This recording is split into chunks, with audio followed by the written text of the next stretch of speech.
2 taong preparasyon para sa halalan. Ito ang nais na gawin ng Commission on Elections sa COMELEC para sa susunod na halalan sa taong 2028. Ang pahayag na ito ay mula kay COMELEC Chair George Erwin Garcia nitong umaga ng Huwebes sa isang media forum sa Makati City. Ito anya ay para makapaglaan ng mas mahabang panahon para mapaghandaan ang mga material na gagamitin, gayon din ang mga prosesong kanilang pinamamahalaan sa eleksyon.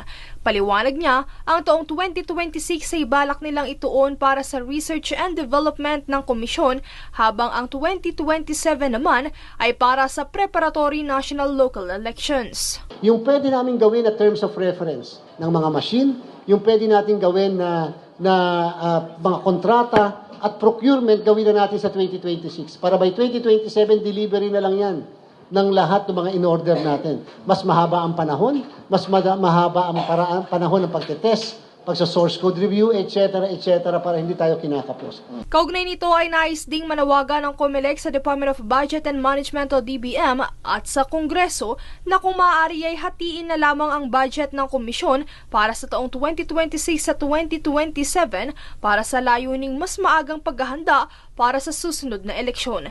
Bukod dito ay mas pinalalawig din ng komisyon ang mga presumption nito upang tugunan ang mga isyong kinahaharap bago, kasagsagan at pagkatapos ng eleksyon. Kabilang dito ang pagmonitor sa pag-abuso sa state resources, fraud, mga irregularidad, vote buying, gayon din ang social media.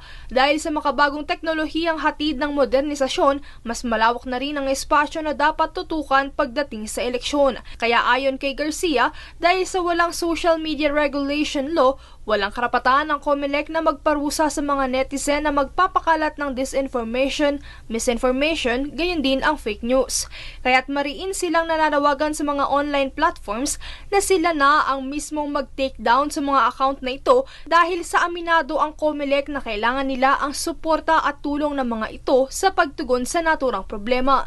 Kaugnay nito ay isa rin sa mga isinali ng COMELEC sa kanilang presumption ay ang mga influencer na nag-e-endorso sa mga tumatakbong kandidato. Gayon din ang matagal nang tinutugunan ng komisyon ang issue sa vote buying. For example, sa vote buying, nakalagay na sa rules ngayon. And nobody had went to the Supreme Court to question that presumption since barangay and SK. May dala kang indelible ink, isang araw bago mag-eleksyon, pakalat-kalat ka sa barangay, nahuli ka, may dala kang eleksyon paraphernalia, presume ka na engage sa vote buying. May dala kang kalahating milyong piso, broken down pa sa mga tigong 500, 1,000, may dala kang election paraphernalia, presume ka na engage sa vote buying. May dala kang cuticle remover and other election paraphernalia during a day before the election, presume ka na engage sa vote buying.